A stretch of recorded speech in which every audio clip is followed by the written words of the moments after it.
Du coup, globalement, on a fait un petit peu le tour donc, pour tout ce qui est théorie. On vous a pas tout dit parce qu'il y aurait des tonnes et des tonnes de choses à dire, hein. La seule chose vraiment importante à retenir, c'est l'hypnose, il faut que ça soit éthique et ça reste humain. Et surtout, c'est vous. Vous êtes l'hypnose, c'est votre cerveau, mais en fait ce que vous voulez. Et c'est vous qui décidez de ce que vous désirez en faire. Il y a beaucoup de comportements que vous avez aujourd'hui qui viennent de vos parents, qui viennent de l'école, qui viennent de ce que vous avez appris, qui ne vous appartiennent pas. Certains qui vous vont très bien, j'en suis sûr. D'autres peut-être qui vous conviennent moins. Ceux qui ne vous conviennent pas, pourquoi les garder? C'est à vous de voir.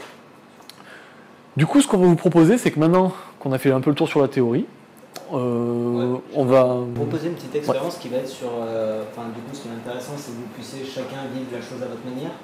Donc je vais vous proposer une expérience qui est plutôt personnelle, pour le coup, qui va se baser sur l'imagination.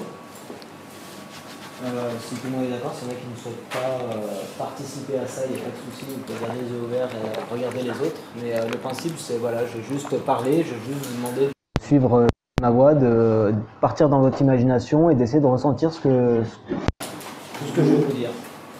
Je vais vous demander, pour commencer, de choisir juste un élément qui vous plaît dans la pièce. Quelque chose qui visuellement vous fait plaisir à regarder. Ça peut être une personne, ça peut être un objet, ça peut être n'importe quoi, ça peut être dehors, enfin, juste quelque chose qui vous apaise quand vous le voyez et qui vous fait du bien. Au moment où vous avez cette chose-là, je vais vous demander de fermer les yeux et de visualiser cette chose. Donc tous ceux qui ont envie de participer à l'expérience peuvent fermer les yeux et visualiser cette chose et juste ressentir ce que ça lui a apporté quand elle l'a regardé. Et de la même manière, je vais vous demander de venir vous focaliser sur un son qu'il pourrait y avoir dans la pièce que vous pourrez mettre assez loin. Juste venir vous focaliser sur ce son tout en continuant à écouter le son de ma voix et juste le placer très très loin au départ. Et ce qu'il faut se dire, c'est que là, vous tous, vous avez tous plusieurs sensations. Peut-être que vous ressentez la chaleur environnante, peut-être que vous ressentez la lumière à travers vos yeux, peut-être que vous ressentez une petite brise devant à certains moments, devant ou juste de mouvements d'air. Vous avez beaucoup de ressentis en fait sur ce que vous ressentez, ça peut être votre position, ça peut être vos mains sur vos genoux.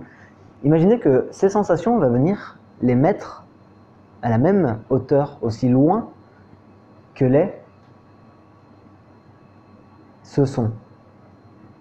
Et à ce moment-là, où ces choses sont allées assez loin et aussi loin que ce son, on va juste pouvoir imaginer que ce son va pouvoir commencer à bouger. Il va commencer à bouger en tournant autour de vous et en ramenant chacune des sensations et chacun des sons qu'il va rencontrer sur sa route. Et plus il va tourner autour de vous, plus il va se rapprocher, un peu comme un petit tourbillon, une petite tornade qui se forme. Une tornade assez gentille d'émotions et de sons qui vont se rapprocher petit à petit de vous, qui vont tournoyer et peut-être à un moment, toutes ces choses vont venir effleurer votre peau.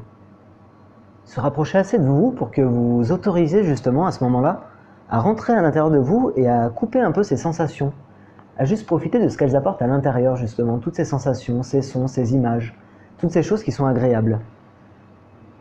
Et au moment où on commence à plonger à l'intérieur, on va pouvoir se poser une petite question qui peut être assez intéressante. Souvent j'aime bien faire de la visualisation avec la personne, à savoir la visualisation c'est pas forcément qu'avec les yeux en fait, on peut visualiser plein de choses. Et souvent j'aime bien demander aux personnes à quoi ressemble le bonheur pour eux. Est-ce qu'on s'est déjà demandé quelle forme pouvait avoir le bonheur? Est-ce que c'est un triangle? Est-ce que c'est un rond? Est-ce que c'est un carré? À quoi ça ressemble pour nous? Quelle forme a le bonheur? Et du moment où en fait on est capable d'imaginer le bonheur, on est capable de se dire qu'il a une forme, qui nous parle, on est capable peut-être de le ressentir un peu ce bonheur. On pourrait même de la même manière se demander de quelle couleur a le bonheur. Est-ce qu'il a une ou plusieurs couleurs?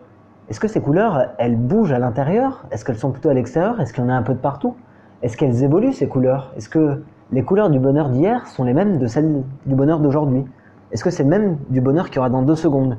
Est-ce que c'est le même que le bonheur de demain? Et plus on est attentif à toutes ces choses, plus on se permet justement d'être très attentif à ce qui se passe à l'intérieur, plus on va pouvoir ressentir ce qu'est ce bonheur. On peut se demander où est-ce qu'il se trouve à l'intérieur ce bonheur. Est-ce qu'il bouge? Est-ce qu'il tourne sur lui-même? Est-ce que le bonheur c'est quelque chose de chaud? C'est quelque chose de froid? Est-ce que c'est plus agréable quand c'est chaud? Est-ce que c'est plus agréable quand c'est froid? Est-ce que c'est quelque chose qui va être plutôt lourd ou plutôt léger? Est-ce que c'est plus agréable quand c'est lourd ou quand c'est léger? À quel moment est-ce qu'on pourrait modifier ce bonheur intérieur pour qu'il nous ressemble un peu plus, pour qu'on puisse le ressentir un peu plus? Qu'est-ce qu'on pourrait modifier dans cette perception, dans cette visualisation du bonheur, ce symbole même qu'on pourrait appeler du bonheur qui sera le nôtre? Qu'est-ce qu'on pourrait venir modifier à l'intérieur pour le ressentir beaucoup plus, pour qu'il soit beaucoup plus agréable? Et ce qui est intéressant, c'est qu'on ne s'est pas posé encore la question de la taille. Il y a plein de choses qu'on pourrait encore détailler, mais juste on va prendre ce bonheur et venir le faire grandir à l'intérieur, comme s'il pouvait prendre toute la place du corps, comme s'il pouvait se loger à n'importe quel endroit, comme s'il pouvait se diffuser dans nos veines, comme s'il pouvait se diffuser à l'intérieur de nous. Je sais pas ce que ça peut créer au moment où on a envie de vivre le bonheur, où on a envie de respirer le bonheur, où on a envie d'être le bonheur. Qu'est-ce que ça peut changer chez nous par rapport à l'état dans lequel on était? On se sent tout à fait normal, on a juste imaginé des choses, on s'est juste projeté dans des choses, on s'est permis d'aller un peu plus loin que d'habitude en fait, on s'est permis juste de s'autoriser à être un enfant à ce moment-là, de s'autoriser à imaginer. Et c'est tout ce qu'on peut créer juste en imaginant, juste en s'autorisant d'imaginer et en s'autorisant d'être cet enfant justement qui a encore ce pouvoir d'imaginer. À ce moment-là, c'est assez agréable de ressentir ce qu'on est capable de créer juste avec le fait d'imaginer. Avec un outil qui est très simple en fait, qu'on utilise déjà tous les jours. Et au moment en fait où ce bonheur sera à l'intérieur, qu'on pourra en profiter, qui nous fera du bien, qu'on l'ait ressenti ou pas, en fait, c'est pas grave, au moins on aura peut-être vu une belle image, on aura peut-être entendu un beau son, on aura peut-être ressenti quelque chose de bien. Ce qui est important en fait, c'est juste qu'on soit content de ce qu'on a vécu quelque part.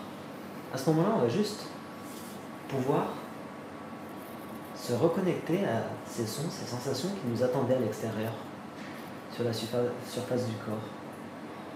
On va pouvoir se reconnecter à tout ce qui était là avant qu'on plonge à l'intérieur de nous-mêmes, on va juste pouvoir venir faire le chemin inverse, venir replacer toutes ces sensations, tous ces sons à l'endroit où elles étaient au départ, venir réimaginer cette première image qu'on avait, qui nous faisait du bien.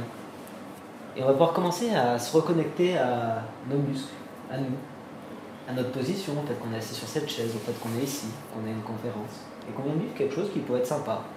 Peut-être qu'on espérait vivre plus, peut-être qu'on espérait vivre moins, mais l'important c'est qu'il y a quand même quelque chose qui s'est créé dans tous les cas.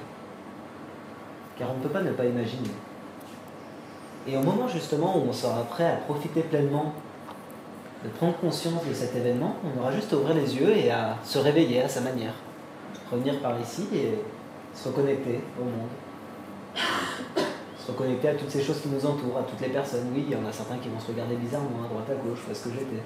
Mais c'est pas grave, on peut juste profiter de cette belle expérience et à un moment se permettre de revenir ici. Bonjour. Du coup, là, c'était une expérience pour vivre quelque chose à l'intérieur. Alors, certains, sûrement, qui l'ont vécu fortement, d'autres peut-être beaucoup plus légèrement. Peu importe, comme je vous disais, en fait, on est tous différents, on le vit tous à notre manière.